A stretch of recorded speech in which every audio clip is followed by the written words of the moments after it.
So let me start by welcoming everyone to the CDY Seminar today, and I'm very happy to introduce Yuri Putanen from the University of Turku. The title of today's talk is IXPE Studies of Accreting Black Hole Binaries. Yuri, as you all know, is quite an expert in this field. He's a professor at the University of Turku. He's the director of the Turla Observatory and also leader of the High Energy Astrophysics group at the university. And his expertise is pretty broad, actually. I've worked with Yuri in the past on AGN, but recently his expertise has been in the field of neutron stars and accreting black holes of all scales. And his group is heavily involved in X-ray polarimetric studies. He's the leader of the topical working group on accreting neutron stars of the IXPE, and that's what he's going to talk to us today about IXPE studies of black hole binaries. Yuri got his PhD from the University of Helsinki, his master's from Leningrad State University, and he was a postdoc at Stockholm University, and he has held positions at various places, including Uppsala University and the Space Research Institute in Moscow. So let's welcome Yuri and get started. As I said earlier, the format of the talk is 50 minutes and questions, and then followed by general discussions, which will be chaired by Felix. And just a note, we are recording this session for our YouTube archives, and please mute yourself if you're not speaking. Thank you, Yuri, and you can share your screen and please get started. Okay, I hope now you can see it. And yeah, so even I'm the chair of the IXPE working group on accreting neutron stars. I will talk about the black holes, but I think I already talked about neutron stars on the similar on occasion. Let me start. This is what we would like to see. We would like to see the images of the gas accreting onto the central massive black holes. But you know, this is possible to do in the sub-millimeter with a couple of sources nowadays. But it's supermassive black holes are big enough on the sky, but stellar mass black holes are not possible to measure easily. They are 1,000 times smaller in angular scale. So we will have to use some other techniques, and one of that is polarimetry. So basically, just to remind you that I will mention that we'll be working with Stokes parameters. So these are IQ, U, and V. V will not be used at all because, unfortunately, we still don't have any techniques in X-ray astronomy to measure circular polarization. And then we will mention sometimes normalized Stokes parameters, which is basically sort of partial polarization in two different modes, like in the vertical and horizontal Q, and U is sort of diagonal mode of oscillations. And then I will mention PA, which is polarization angle. This is preferential direction of oscillation of the electromagnetic field. And then polarization degree, PD, that will go through the talks. And this is the square root of these Q's and U's squares. So, and we will measure it in percent. Yeah, okay, so Q is something when an electromagnetic field oscillates vertically or horizontally. Vertically, it will be positive, 0 polarization angle, and horizontally will be 90 degrees. And U, Stokes parameter, tells you something that oscillates in along the 45 degrees sideways. Okay, so how you produce polarization, either by electron scattering, and this is the easiest way, and most of the time that I will talk about today is actually, this is the process when you have even unpolarized beam of radiation scattered by free electrons. Then when the radiation is scattered by 90 degrees, it's 100% polarized. So there, of course, we know all about synchrotron radiation, but I will not talk about that anymore today, so let's skip that. So we are using IXPE. IXPE is now the only X-ray polarimeter, space-borne polarimeter that is working in the standard X-ray range. The previous was also 8 that produced data for about 1.5 sources. But now IXPE in the last 3 years produced already data for 550 about sources, I guess. So this is the instrument. The satellite consists of 3 telescopes on the extended march with 3 detectors, and the detectors can measure polarization. And what's new about this compared to the old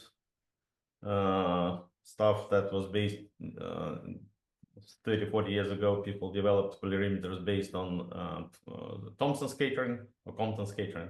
So now its basic principle is photoelectric effect. So if you have polarized radiation, let's say it's preferential oscillation here in the plane of the screen, and then the photoelectron that will be kicked from the gas somewhere will have a preferential direction along the same direction of polarization.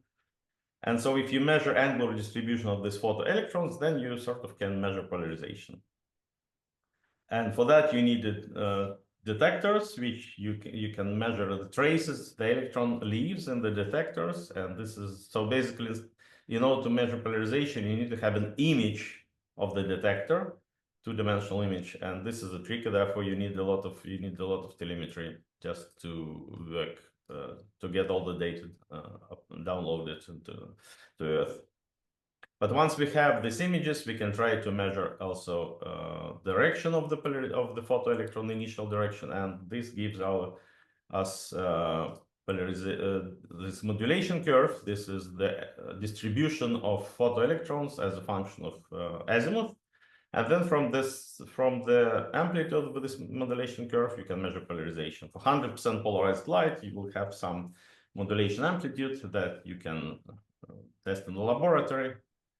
And so, for example, for IXPE here, it's on the left, you have the modulation as a function of energy. So you see that at low energies, 2 keV, this is the IXPE range, where it starts. Modulation is rather low, so it's difficult to measure polarization. At high energies, it's higher, but of course, you have less photons. So somewhere in between, I guess we are most sensitive. Okay, so we will talk about stellar mass accreting black holes. Yeah, and so these are the questions that we were after, at least some of the questions that people were proposing to answer before the IXPE was launched, when IXPE was proposed. So what's the X-ray, what is the geometry of X-ray emitter regions, for example, in the hot state that we'll introduce later? What's the structure of the accretion disk in the soft state? And one of the interesting questions, whether we can measure the black hole spin from the polarization data. So let me introduce the spectral states of accreting black holes. And so basically we have two states, the major two states, when the soft one, which sort of emission dominated by the black body looking like emission from the accretion disk, plus some hot emission from probably corona, which goes to very high energies. And the hot state, you have Paolo looking like spectrum with cutoff at 100 keV about, and this is the explained by thermal condensation, multiple Compton scattering in some thermal gas of typical electron temperature 100 keV. In the soft states, probably more non-thermal corona. And then, of course, you can have the whole spectrum of intermediate states in between.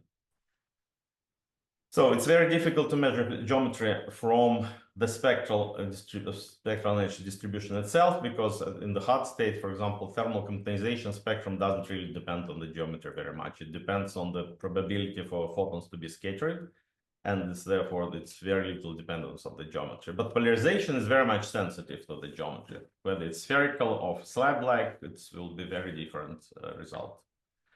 So even I made a picture some years ago. Different geometries, what people discuss when people talk about hot state, like corona, outflow in corona, some magnetic flares. You can represent some blobs above the accretion disk, standard accretion disk, cold accretion disk. You can have some hot flow filled with the cold blobs, producing soft photons, or here we have some synchrotron photons. Or sometimes people even think that this standard accretion disk can penetrate into the hot flow. So you can have any ways, any possibilities. In addition to that, people have been discussing that you have kind of aborted jet, or some region above the black hole that might be jumping up and down here, which has an unknown geometry, but more or less spherical, let's say, or like this lamppost corona, which is unknown geometry, but let's assume that people think that this is more or less spherical, or maybe extended along the jet direction, which is perpendicular to the accretion disk. So you see, there are many possibilities. So what's the correct one? And of course, the correct one comes from a paper that we published in Science, and Henrik is the first author in that paper. So these are the main results that we have for the hot state of the most famous black hole, accreting black hole, Cygnus X1. So we had a couple of observations in 2022, as well as 5 or 6 observations later, but for shorter time. So therefore, most sensitive is the observation from 2022. And what we see here, the polarization degree is 4%, and polarization angle turns out to be exactly coinciding with the position angle of the jet. So on the right-hand side, you have the image of the extended radio emission, sort of a jet direction here, these contours, and then this orange yellow contours, sort of this is the position angle, polarization angle. So you see they all coincide, and of course the jet is actually probably wobbling also, so it seems to be consistent with that. And so this is the main result that we got, and of course the question is, so what does it tell you? First, actually, the 4% was quite a surprise to us, because all the simulations before the launch was telling us that in this hot regions that of that sort, of any sort, polarization should be quite low, maybe 1-2%, but not 4%. And the reason is that we observed the source at like about 30-degree inclination, 27.5 people claim, but you know, I wouldn't take it so seriously, this 27.5, but okay, let's about 30, let's say. It's very difficult to get, you know, this is actually polarization parallel with the jet. It's very difficult to get this 4%. So first conclusion from the fact that polarization angle is coinciding with the jet direction is that the emitting region has to be perpendicular to that jet. Because what happens that if you have a slab, let's say very asymmetric station, a slab, and the photons to be scattered many times, they have to travel back and forth within the slab. The moment they fly perpendicular direction to the slab, they're out. So therefore, those photons which we see in the X-ray band, in the IXPE band, they have to be scattered like 10 or 20 times. Okay, they have to travel many times within the slab. And once they scatter towards us, they actually produce polarization direction perpendicular to the slab. So this is easy to explain. So the moment you change the geometry along the jet, you will have opposite sign of polarization, direction of polarization will change. So that's the only way to get in that. But the 4% that we got is actually quite tricky, because for the parameters that of the Comptonizing region that produces this X-ray spectra, if you take a slab corona, it's impossible to get 4%. You get like maybe 3%, only 0.5% at 30-degree inclination. So there are other ways, some ways out. You can incline this in the paper by Henrik. We suggested that it might be that the central region is somehow inclined towards away from us more, so that the central region is somehow more than 30 degrees inclination to us. So basically whether it's possible or not, I don't know, but that's a suggestion. Then this suggestion actually led us to more observations that we said, okay, if this is the consequence of superorbital variations, then we should see some changes of polarization. Later on, we found that we don't see any variations over different superorbital phases, though, so maybe this suggestion is not the correct one. And then we suggested with Sasha Veleda and Andrei Belborodov that maybe you have outflow, so this is not a static slab, but maybe you have outflow in gas with multi-relativistic velocity, and then because of the aberration, you sort of look at this slab in the local frame, co-moving frame at different angles, and this increases, this boosts the polarization degree. Okay, then this year we published a paper with our student Anaga Nitendala, where we suggest that actually scattering the equatorial wind, so maybe the polarization is not even produced by the central source, but it's scattered in the outer part of the accretion disk. So where you have mass outflowing from the accretion disk, and then even a fraction of the central source radiation scattered in this outflow might produce the correct result, which is not so difficult actually. But then this polarization might not be even related to the central source. So we have many suggestions now, and some of this is probably correct, maybe, yeah, we don't know. But at least what we learned that actually most probably this kind of models of blobs you know, or extended blobs along the jet probably are not correct, because they will produce either zero polarization or the polarization of the wrong direction, because this extended vertically blobs will produce polarization perpendicular to the jet, not the parallel one. Okay, then the second object that I will spend around 3 minutes. Yuri, may I ask a question? Yes, of course. Why don't discuss synchrotron? We did discuss synchrotron in the paper, actually. So there is a possibility that we have the radiation from the jet might be contributing the X-ray band. Okay, so we, from the spectral energy distribution from the broad feeds, we know that it shouldn't contribute more than 5% of the signal in the flux. And the jet, because the polarization is parallel to the jet, the magnetic field has to be toroidal. And for toroidal magnetic field, you don't get a very high polarization. So it's very difficult to get, because to get 4% polarization, the polarization from the synchrotron should be like 80% polarized, because it's produced only, you know, 5% of the signal. So therefore, it's very difficult to get even 80 with the even homogeneous magnetic field, but with toroidal magnetic field, it's basically impossible. You have to look basically edge on this magnetic loop, so which is, I think it's unfeasible. We discussed this in the paper, but yeah, I decided to skip it here. But good question, yeah. Okay, so Swift 1727, that was an object that went in the outburst in August 23. We observed it over different states, hard state or hard intermediate state in the beginning, then soft state, the very weak hard state again. There we have 4 papers published actually on this object, very productive. And what we learned that actually the polarization in the hard state is also 4%. And which is very sort of, yeah, okay, why again 4%? Maybe it's just coincidence. Okay, but what's good, that the polarization angle was again parallel to the jet. So we know that the jet in this object, the radio jet was measured with the position angle of about 0. So it's basically north-south direction. And the polarization angle is exactly that.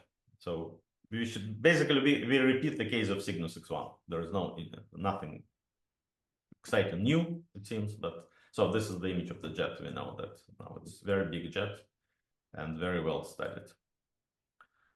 Okay, Felix wanted to have Cygnus X3. Okay, so here it goes.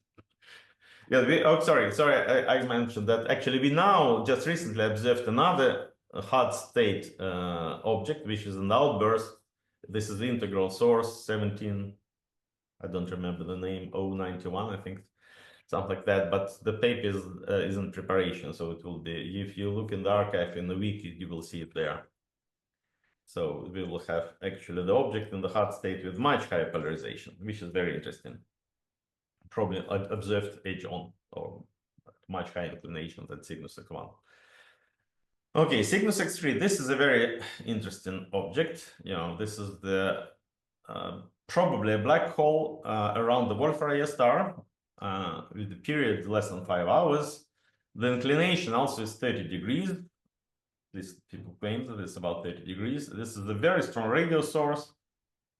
And it's known that, yeah, there is an image of the jet here. The position angle 0 or 180 degrees, it's around north-south direction. And what's also known about the source that it has this different radio states or X-ray radio correlation. Here is shown. There is a hot state that I will talk now.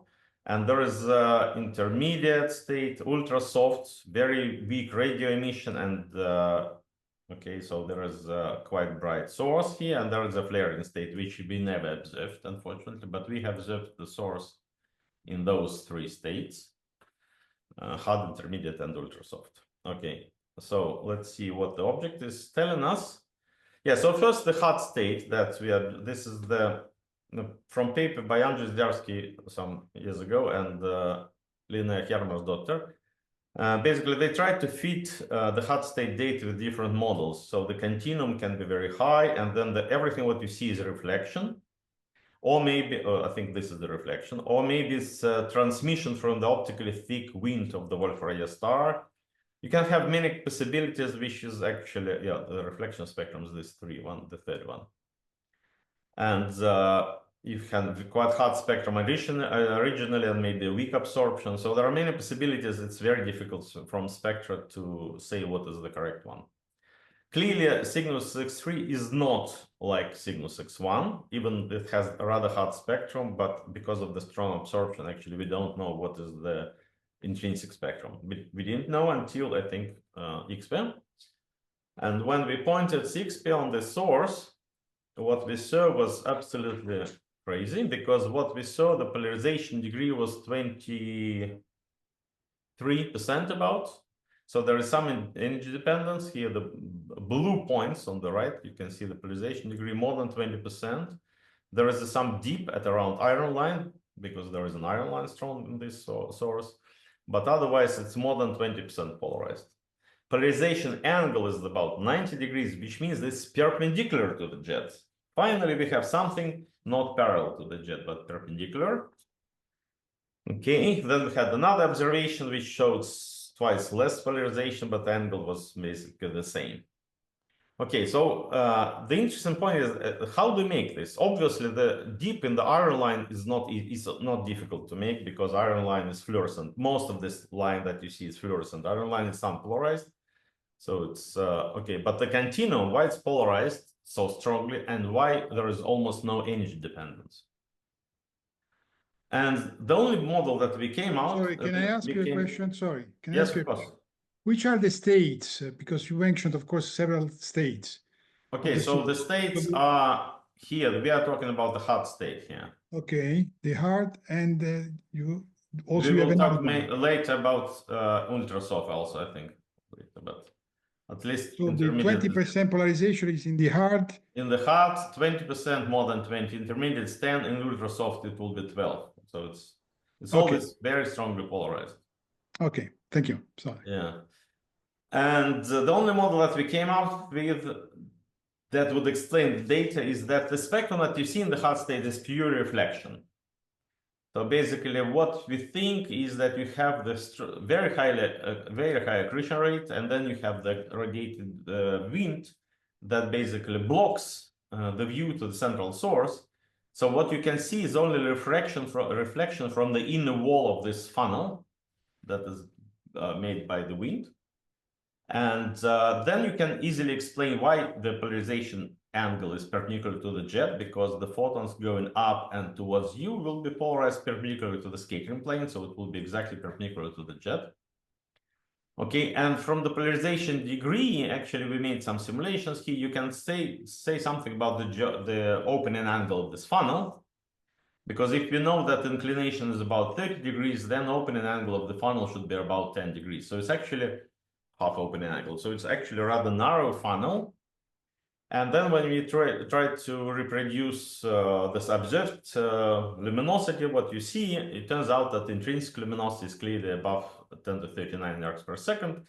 And of course, if you would be observing the source face on along the axis, then because of most of the radiation is beamed by the scattering towards this axis, then you will have even higher luminosity. The isotropic luminosity will be even higher. So we concluded that this is Cygnus X3 is a hidden ULX. You just look at this at some inclination bigger than the opening angle of the funnel.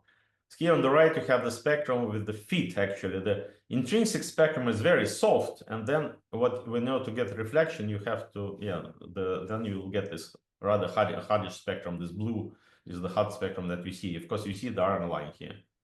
That's may I ask a question? Yes.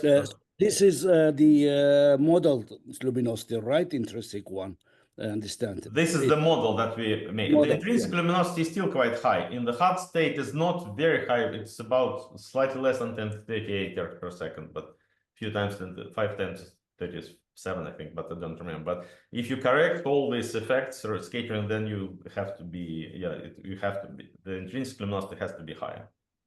Of course, it's model dependent, you know. If But one believes the model to produce polarization, then you can sort of, from the model, you can compute how much it should be intrinsically. But so it exactly implies that real accretion luminosity is close to the maximum, right? yes, it's above the Eddington close, because we don't know the mass of the central object. But people say it's Yes. not, if it's a black hole, it's not very massive, maybe 3, I don't know, 3, 5 solar masses. So it's even if it's excess of 39 ergs per second, it means it's close to Eddington or above the Eddington. Okay. So it's Sorry, sort of ULX, which is, we see in ULXs we can have very high accretion rate and we can have high luminosity. So it's sort of not surprising. We see sorry interrupting, because this, you know, it was discussing a lot about this. There was statements in many papers. There's a super Eddington luminosity, but it was not clear why. Because this is, if you reduce with the funnel, I mean, below, then why should be super Eddington? Now, at least I understand that this comes from this number, right? For you claim intrinsic luminosity is 10 to 15. intrinsic luminosity, yeah. Okay, thank you. Okay, we observed it also in this ultra soft state when the object was basically, it's a black body looking like. So we expected zero polarization, basically, because we thought that at this state, you would see just nice accretion disk without much. And then at low inclination, it should be completely unpolarized, maybe 1% polarization. And we saw 12% polarization. And we were shocked, of course, when we saw this. Polarization angle is about the same. There's no energy dependent of anything. You see the polarization degree is independent of energy as well as polarization angle. And the only model that we got for this source then in the ultra soft state, that we still have the same kind of funnel, but now you beam radiation from the central source by this funnel, and then you scatter them by some material above. So this is the Wolf-Rayet wind or something else, or maybe some matter now filling up this funnel. And then when you fill it up, you will have slightly smaller scattering angle than in the hot state. In the hot state, you have larger scattering angle. In the ultra soft, all the photons are scattered upwards here, up above the funnel, not from the wall, but from the funnel. And then the scattering angle will be smaller, and therefore the polarization degree is not 20-something percent, but 12%. So at least, and it means also that in the ultra soft state, you don't see the central radiation. Again, it's 12% polarization means that the central source is hidden also, and you see only radiation which is scattered towards you. So now it's just, of course, this matter should be completely ionized, because you know, to get the polarization degree which is energy independent, it should be just pure Thomson scattering. It shouldn't be any effect of, you can have some absorption there, but from the spectrum, you don't see the signatures of the absorption. It seems a nice black body looking like spectrum. So it's sort of very interesting now. I think that we are now in the station when actually we try to model now and orbital variations, try to reproduce where because there are many details here that the object shows also orbital variations, and then we can try to get the angles, but this is the paper in progress, and we are working on that. So this, but Cygnus X3, I think this basically it's amazing source that I don't think we would ever see again such a high polarization. Maybe when we observe SS433, we expect also now might be we will see the source of ULX at ULX. Maybe we can see some high polarization. So there will be observation of IXPE this year of that source. So we had observation of the lobes sort of, but the central source will be additional observation. Okay, maybe I can spend some time on the soft states, which is I think as I mentioned before in the beginning, that this is I think the most trickiest one, yeah, because we got something that we actually didn't expect. What we expected was something shown on this picture, that polarization degree will be, you know, maybe on the level of 5%, maybe. Very difficult to get maybe more. And there should be very strong dependence of polarization angle with energy, because of the strong gravity. You see at high energies, you see the regions closer to the black hole, and then they are sort of then their polarization mostly affected by the spin of the black hole and rotation of the accretion disk. So therefore, this is the effect of what we expected. And okay, and this is what we saw. First, let's Cygnus X1. On different states, now we have many observations. Blue is the hot states, red is the soft state. First, you see it's much slower, which is sort of not surprising, because if this is accretion disk dominated at low energies below 4 keV, it's clearly accretion disk dominated here. You have this red line, so this is a clearly soft state. You see, so the accretion disk looking face on, if you look at face on, and this is the electron scatter dominated. This is the red line here, polarization degree percentage at 30-degree inclination should have maybe 1% polarization at most. We see 2, maybe too much actually. Okay, but then we saw another source, 1727 in the soft state. Polarization degree was also very low. It's less than 1.5%. It's undetectable basically. So it seems consistent. Fine. Okay, in the paper that we published last year with Jack Steiner as the first author, and actually Henrik's group did the simulation using his model, KRC, we sort of managed to get some feed through the data, assuming extreme spin, and assuming that the disk is perfectly reflecting. And then under these assumptions, you can make a model when the returning radiation, so the disk radiation is under some coronal radiation, is scattered from the accretion disk, and you get high polarization. Or not just high polarization, polarization that you see, because the polarization that you see in the soft state is sort of between 2 and 4. It's so it was very difficult to get the model that would actually go in through the data. So we got sort of the feed, as you see there in the paper, we have some feed through these crosses. For the inclination about 40 degrees, maybe it is the case, but you know, this just getting the model we had to make big assumptions, you know, about the spin, because for smaller spins you would not have any return radiation. It would be very difficult to explain the data. And then also disk albedo unity, which is probably also not much physical. Okay, so extreme case, but this is a model, and I don't know whether it's okay or not, but right now we don't have any other model. Another soft state source, which is actually the first that IXPE observed for you, 1630-47. So you see on the left, you have the spectrum of the sort of black body looking like spectrum, right? There's some outflow, some tail is seen by new star, but this is the IXPE, and you see basically black body like emission. Polarization degree was very high, from 6 to about 11%, rising with energy. So here we have this violet crosses here as a function of energy. You see very large polarization degree.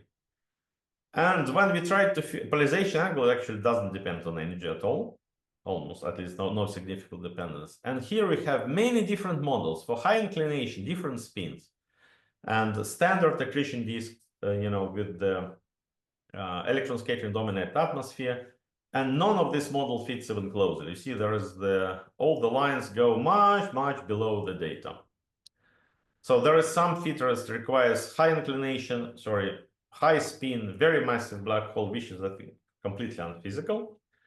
Yeah, so the only model that sort of discussed in the paper that sort of works, we have very simple analytical estimation that I will show you here. This is if you include some absorption in the accretion disk atmosphere. So then actually absorption, what it does, that photons that are going, so actually it can increase polarization degree, which is sort of counterintuitive. This is for the absorption, when absorption and scattering contribute equally, then you have this red curve compared to the pure scattering. And for, let's say, for 75-degree inclination, instead of having like 3.5%, you can have 6% polarization. For 80-degree inclination, you can have jump from 6 to maybe 8 and 8 something.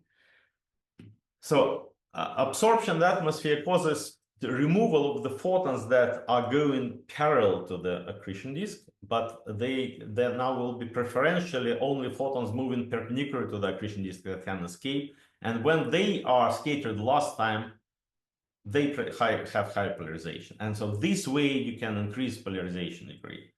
What's interesting here, that actually we don't know whether this polarization angle is parallel to the jet or perpendicular, because for this source, we don't have the jet. We haven't seen the jet. We don't have the direction.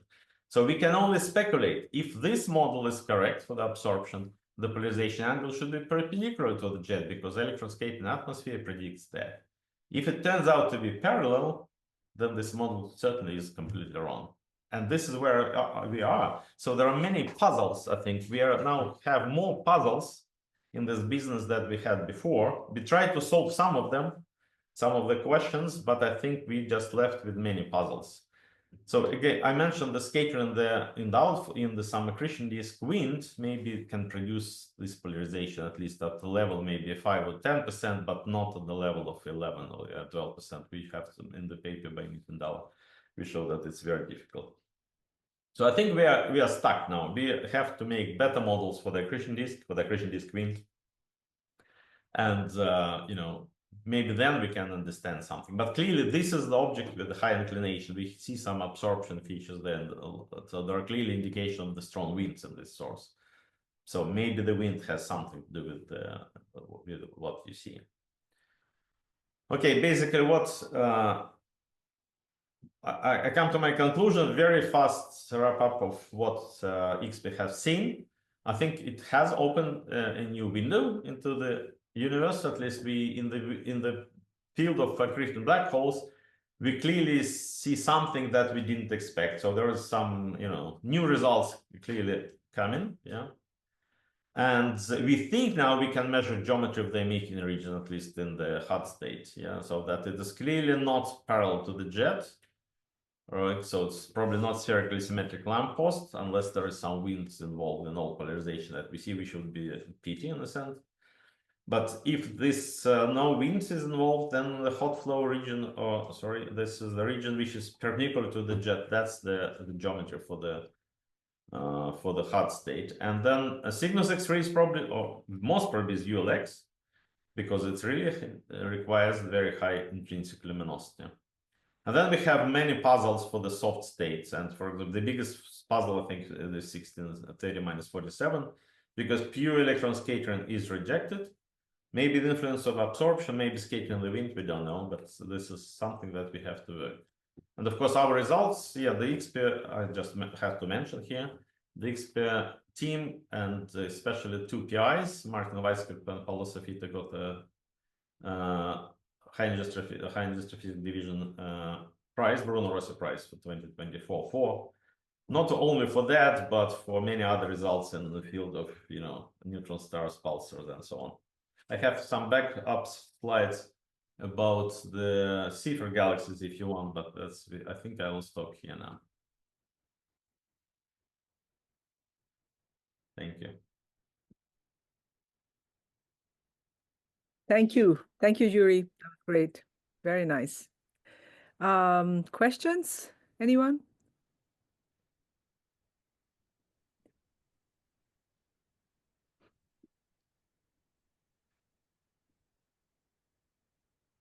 Felix, please go ahead.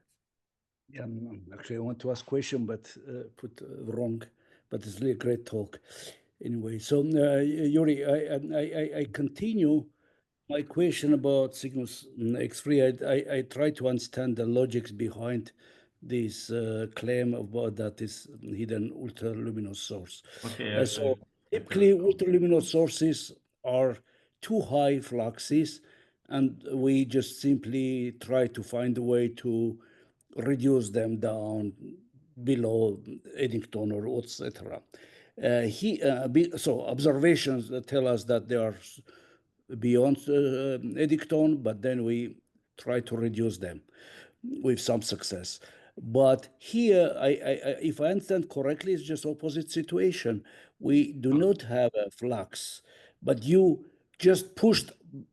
It's just opposite procedure. So yes, you okay. did, and you get. So that is. Could you comment on that? This is a bit unusual. Yes, of course. Okay. So the history of ULX is a slash that you see a bright source in external galaxies, with the luminosity, let's say above 10 to 39, and maybe above 10 to 40 even.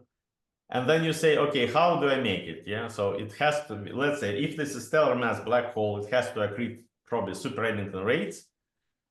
And then if you beam this radiation by the wind, then face on, you will see even brighter source. Like, so even intrinsic luminosity altogether is maybe 10 to 39, just close to Eddington, maybe a few times Eddington, which is not a problem actually, because if the accretion rate is high, the accretion disk, standard accretion disk will be above Eddington. Total luminosity will be a few times Eddington, because radiation is going one way, gas goes in another way, okay? So it's not a problem to get like 3 times the Eddingtons.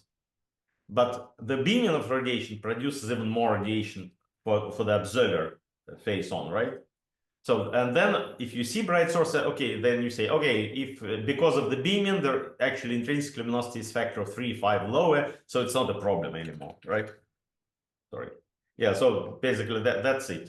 And we solved the problem. Now, of course, here we have not super Eddington source. What you see is not super Eddington, but from the spectrum and from the modeling that we have and high polarization, then you say, okay, but in order to see in the ultra soft state, actually, in the ultra soft state, which is here, yeah, on this, the flux is actually a few times 10 to 38, luminosity is few times 10 to 38 ergs per second. But because you see only a small fraction of that, because of the hyperization, means that you see maybe 10% or 20% of that, of the intrinsic one. So it's actually much stronger source, okay? So basically you say, okay, but then intrinsic luminosity has to be higher than that. And it means that this is ULX, and certainly if you would observe it face on, it will be very bright source, okay? Okay, so that's the logic, yeah. Yeah, that I got it. That's actually that is not very standard one. So I think some people who are not familiar could. Yeah. So okay, so you see, it's not a ULX; it's a hidden ULX. Yeah, what is hidden then? So because you don't see it, yeah. So you see very tiny fraction, a small fraction of the intrinsic radiation, yeah.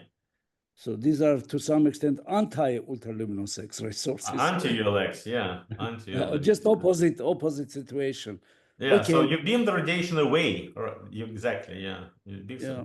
I mean, And we know that SS433 was suggested 30 years 10 to ago, 40. that it's also ULX, but looking age on, basically. So you look, it most radiates in a different direction. And you see only, a small fraction of that. Okay, thank you.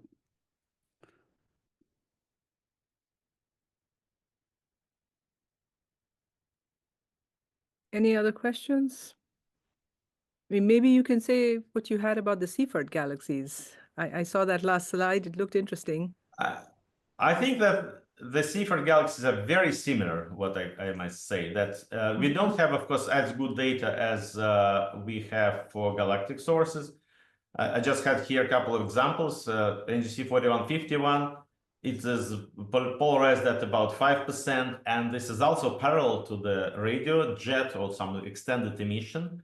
IC 4329A, it's a low signal, 3 sigma detection here, but it's also parallel to the sort of jet.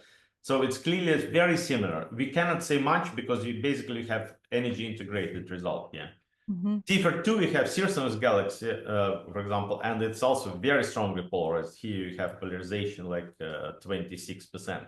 So it's similar to Cygnus X3, actually. So it's here you see reflection also from the wall. When we made the models, it's the central source, and then you have reflection from the inner wall of this torus. It's not radiation dominated, maybe wind, radiative driven wind, but maybe just molecular torus. People call, but it's similar. Okay, Seyfert 2s are similar to Cygnus X3, or now we can say Cygnus X3 is similar to Seyfert 2, and Seyfert 1s are very similar to what we see in the hot state of X-ray binaries. Yes. So this is the. Yeah. Thank you. Svi, you have a question. Please go ahead. Yeah, thanks for the very nice talk, Yuri. I was wondering how well organized should be the walls of the funnel in order to get this level of reflection that you have. Because if there is some fluctuations and so on, it must reduce the level of yes, it's interesting. Yeah. Basically, you are talking about some clumpiness. Yeah. So how rough Yeah. is the surface, right? Yeah. So this is the question. Yeah. Yeah, I cannot answer directly. It's obvious that it will affect something. But if your mean-free path of photons within these clumps is still larger than the typical size of the clumps, scattering, then it should be still fine, You because don't care about it. what's important that you have single scattering from the surfaces, right? So once you have whatever surface, but you have single scattering, the central source, you have single reflection to the observer, then it doesn't matter. The scattering angle will be still exactly the same, right? So it doesn't really matter what's the surface shape of that. What's important that it is central photons from the central source will be single scattered to the line of sight, right? So this is basically, yeah. Yes, I understand. Yes, this is the picture here, that once you have, oops, we can show in this graph. So once the photons come to the here left on the wall, they're reflected and going towards you. So once you have multiple reflections, multiple scatterings, then it will be a problem. But from the spectrum that you see in Cygnus X3, actually, it seems that we have single reflection, single scattering, because the spectrum that is here, it's very well fitted just with pure reflection, which means that absorption dominates the scattering, okay? So the albedo of a single scattering is very low here. At low energies, it's basically neutral reflector. So you see the flux reduces by an order of magnitude. So therefore, the albedo of a single scattering is 0.1. And therefore, you have only one scattering. And therefore, the geometry of this surface is not really important. It's just what's important, that the angle at which it's scattered. I think, I hope I answered the question. Oh, yeah, no, I understand your answer.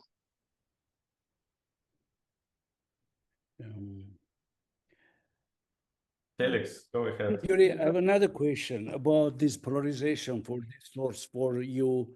And so this was one question is this polarization very high? So it's a bit, but another one is even probably more puzzling. Why it depends on energy? Why is going, if it's inverse is Compton scattering, then why it should go to increase wave energy?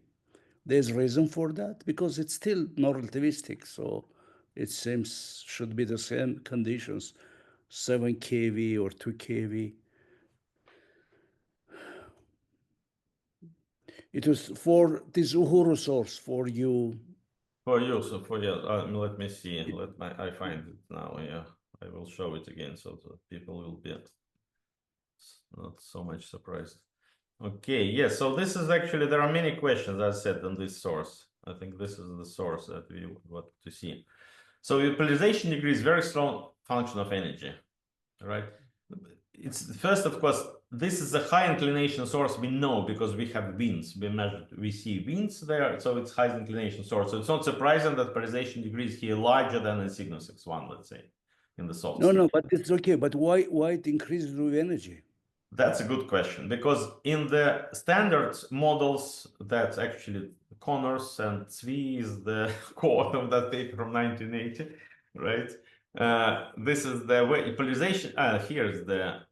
This is what we expected, right? The polarization degree is dropping with energy somewhat for high spins. Yeah, because when you go to high energies, you see radiation coming from the central parts, and there you have most of the rotational polarization angle. So you would expect reduction of polarization degree. And this is not what we see. We see increase of polarization degree, right? And no variation of the polarization angle. So basically, if I would take it as a face value, I would say, okay, it means that this is not something that is caused by strong gravity. Okay. So it might be that the polarization degree here, I'm not 100% sure, but I think my feeling is that it could be, polarization could be produced not in the accretion disk, but let's say in the wind. So we are dealing with the scattering in the equatorial wind, wish itself, the scattering might be energy dependent. So therefore, whatever central source is doing, then because the wind is partially ionized, you can have, let's say, high energy photons can be scattered more than low energy photons, which could be absorbed. Therefore, you can have more scattering for high energy photons. The probability for them will be higher, and they will be more polarized. Okay, this way, and then of course, polarization angle just tells you about the geometry of this wind, so it has nothing to do with the spin of the black hole, whatever. My speculation, okay? We will probably make a model that will try to fit this data, but to get up to 12%, I think it will be very difficult. You have to make something up. What do you mean more scattering? So it's optical depth is larger, or yes, no. So if you have the wind which is partially ionized, let's say optical depth is 1, Thomson optical depth, but still at low energies there is absorption. At high energies there is less absorption. Opacity drops with energy. So therefore, at high energies you can have more scattering dominated. At low energies you will have probability for scattering will be low because of the absorption. Yeah.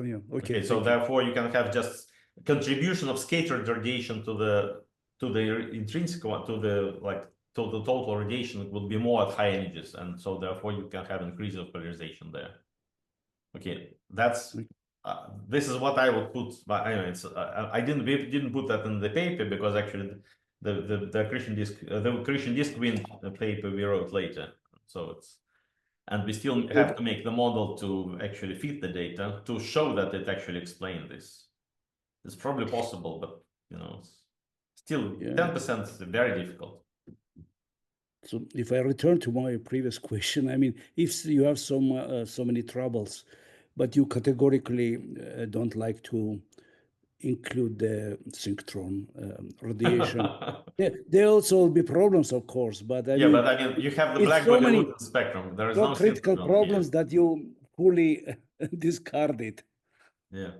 So I mean, clearly the spectrum that we see, it's black body looking, so it's in the soft state. So there is no synchrotron is always, I think we know that for at least from non-thermal particles is parallel looking spectrum. So maybe at high energies you can have contribution from the synchrotron, but not when you have the black body looking emission. So it's really very nice black bodies like spectrum. Black body like, but you could have in principle. I mean, of course, it's broader than black body, but could one? I mean, anyway, so I'm not. Yeah, this would require a major, revision of everything that we know about accreting black holes. If you think that synchrotron will be responsible for some of the X-ray emission, at least in the soft state, that would be something, dramatic changes in our understanding.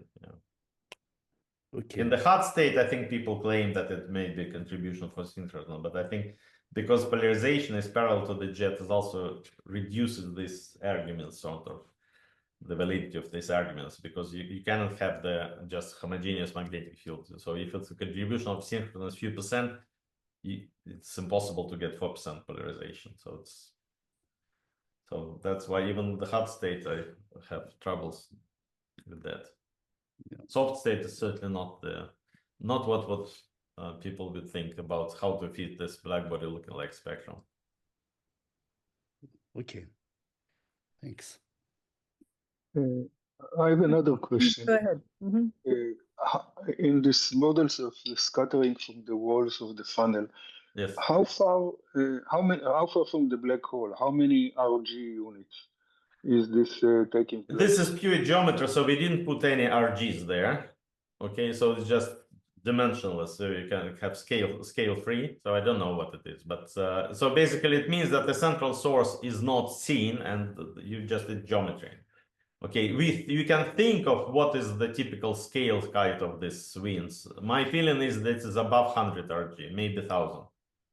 So far away. Okay, because in this case you don't expect any geometrical, any relativistic effects. Exactly. Yeah. No. Yeah, this was the reason for my question. I think it's larger distances than few RG.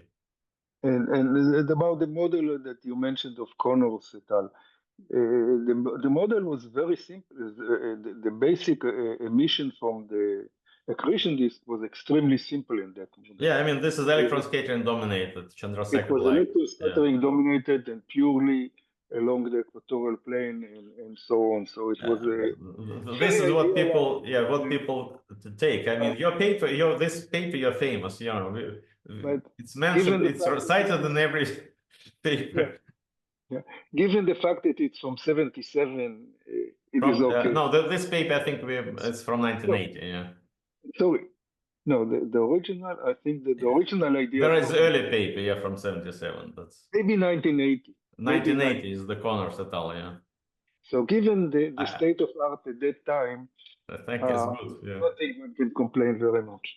Now you see, some people actually read the old papers. Some students read only the papers which were published last 2 years, though. But I'm not in that category. I still have some papers in my, directory that are 50 years old. And Okay, we are at the hour. I know that Yuri has to leave a little bit early. Felix, do you want to? I mean, we've been having good discussions. Are there other questions or? Since Yuri should leave, then I think no way. But we already had some discussions, so topic is very very exciting for us. So we'll have Henrik Kravchinsky, and probably Yuri could also join. We could continue this discussion. Yes. Yeah, because I guess Henrik will have maybe some different views on the same data, so it's possible then we can have discussion. Yeah, that's also possible. Yeah. Then we need, if you have some different views, then we need also you to participate. Yeah. Yes. I encourage everyone to participate. The next series of talks, in 2 weeks, we have extreme plasma processes around compact objects, and that's Jen Smallman. Then we have, in 2 weeks after that, the IXPE studies of pulsars and their nebulae. And then followed by that on May 7th, we have Henrik's talk. So please try to join if people can. And that Henrik's talk will cover observations of stellar mass black holes with IXPE and XL caliber as well. So that'll be very interesting. Yeah. Okay. All right. So Felix, I think we can close the session unless Henrik wants to say something. Otherwise, thank you very much. It was really very, very nice overview. And send us the PDF, please. Thank you. I will send. Thank you. Okay, bye-bye. Thank you very much. 2 weeks. Bye. Bye-bye.